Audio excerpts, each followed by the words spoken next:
You all know Pinocchio. Maybe it's from the old Disney movie, where he gets sold into the salt mines and turned into a donkey for some reason. Or maybe from that visually amazing stop-motion movie that came out last year. Or maybe even... Never mind, we don't talk about that one.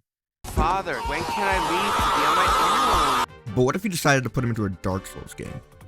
Well, that's exactly what Lies of P is. And it's really fun.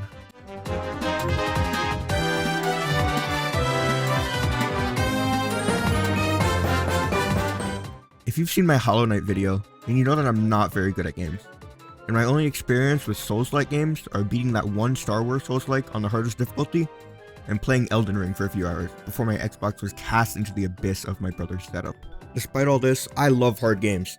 And at least for me, this game was pretty hard. So after selling my soul to some Korean company and turning VSync off, we were thrown right into the game, where Pinocchio absorbed a glowing butterfly and gains life. We start on a train, where we find a talking lantern named Gemini, and a disembodied voice named Sophia tells us to grab a weapon and meet her at a hotel because, and I quote, "the streets aren't safe." And she was right, because after picking a basic sword, we leave the train and get jumped by these puppets holding stop signs. They move like me on Monday afternoons, so we put a few of them out of their misery before trying to leave the train station. But who would have guessed? The door is locked and an employee has the keys. On our way to kindly ask for the keys, we get jumped by a puppet with a whole ass gun. These streets really ain't safe. We see this puppet staring up into the sky, so we do the only reasonable thing. Slice him up. After beating a few more puppets, we find a note that reads, "If anyone finds this note, get out of the station and run," which is a pretty valid response to getting hit with a stop sign. There was also this police puppet, who actually had attacks other than hit guy with stick or shoot gun. And that's getting a little too advanced, so I ended up dying. Wait, never mind. The game's telling me to lie, so I didn't die. After not dying a few times, I unlocked my sword's hidden art thing and killed the guy, granting me the key to the station. In the rundown streets of Krat, I Lego built the Stargazer thing, which is basically just your Dark Souls campfire. For those of you who don't know, it basically lets you upgrade your stats and heal, but in return it respawns every enemy you've killed.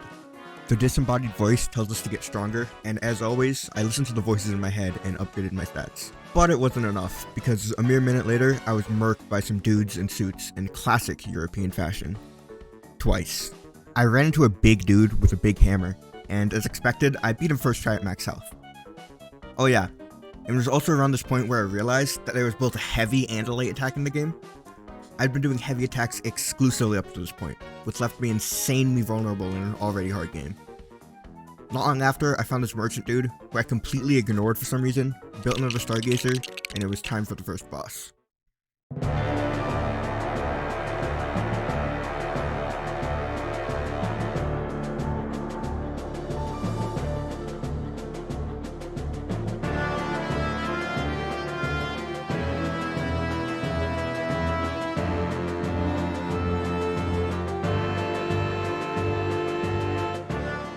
The Parade Master. Despite having a sick intro and looking like Dr. Eggman, he really didn't do much. All I did was dodge around him and parry until he ripped his head off and started using it as a weapon. Things did get a little hairy towards the end, but I still beat him first try, and I was off to the hotel. On the way to the hotel, there was this puppet that couldn't get in, which didn't bode well because, well, we play as a puppet. But the disembodied voice said we were special because we could do something unique. Lie. So we lied to the hotel defense system and say we're human. The system says puppets can't lie, but little didn't know we were actually a puppet. Lying makes our springs react, but we don't care and head inside the hotel. We're met with a title card and a cool intro animation that explains the origins of puppets. Basically, this dude, who I'm assuming is Geppetto, found a magic rock that can give life to puppets. And everything was going well until one day the puppets discovered violence in video games and decided to start killing everyone. Anyway, we meet Sophia, and she tells us we need to find Geppetto on Elysian Boulevard, which she says is scary. Now I'm over here quaking in my boots, but we got a harpoon that acts as a roadhog hook, so I wasn't really scared anymore. We make our way to Elysian Boulevard and see this dude unhook a cable car. Our talking lantern says the dude's part of the Black Rabbit Brotherhood, which is apparently no bueno. We climb up onto some rooftops where I ended up dying a lot, more than I'm willing to admit.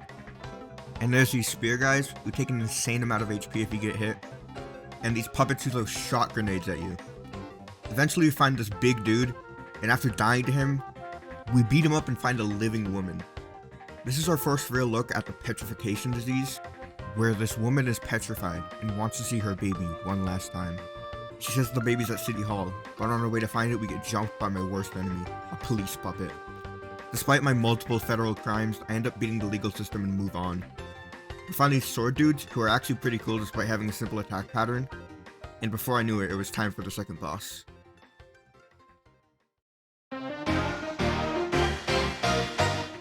Walking under a bridge, we're met with a friendly reminder that puppets aren't welcome here, before we see a dude wearing a donkey mask trying to get Geppetto out of a carriage. He recognizes we're Geppetto's puppet and whips out a giant sword to kill us. Thus begins the Mad Donkey fight. Yes, his name is Mad Donkey. I don't know if this was intended or not, but I found this fight funny as hell. He has an unnecessarily big sword, rolls around like the player, and repeats the same 2 voice lines for the entire fight. I mean, he's wearing a donkey mask, so the fight is bound to be goofy. I died to him once, which looking back on it, I'm not sure how. His attacks were insanely predictable and easy to dodge, but I beat him on the second attempt pretty easily. After the fight, the man himself stepped out of the carriage, Geppetto, the inventor of puppets.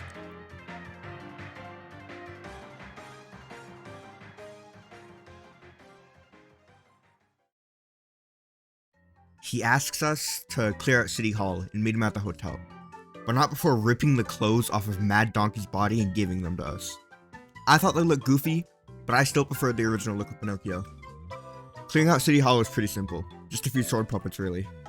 Halfway through we find a broken baby puppet, and come to the conclusion that the woman's baby unfortunately did not survive. Things were going pretty well up to this point, but the game couldn't go smoothly forever.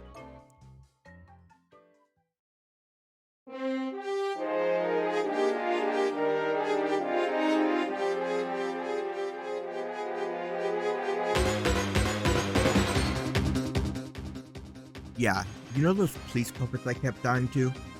What if they were bigger? Enter the Scrapped Watchman, who is exactly that.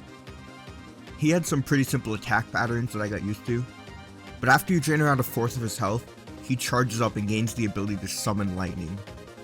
He has some cool attacks, like this one where he grabs you and slams you into the ground, or this one where he jumps on you and summons lightning all around him.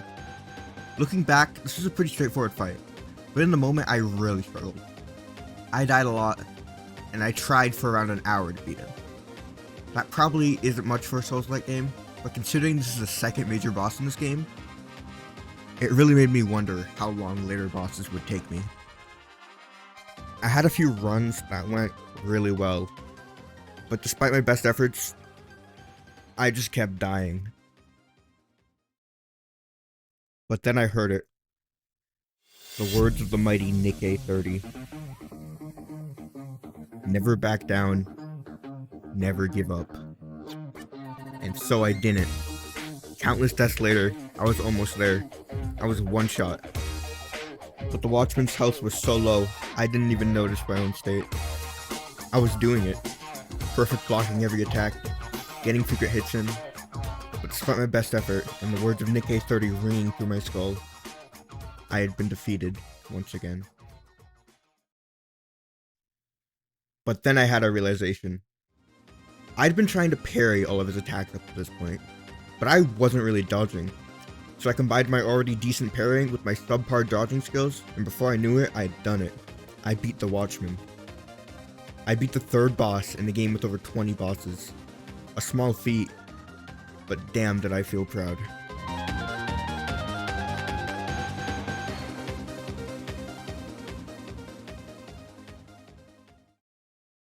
I just want to say before this video ends that this video took a lot of work to make, and if you would like and subscribe, that would mean the world to me.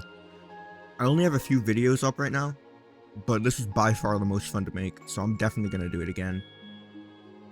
I know it's a stretch, but I want to try and hit 50 subscribers by the end of the year, so if you can help with that, that would mean a lot. See ya!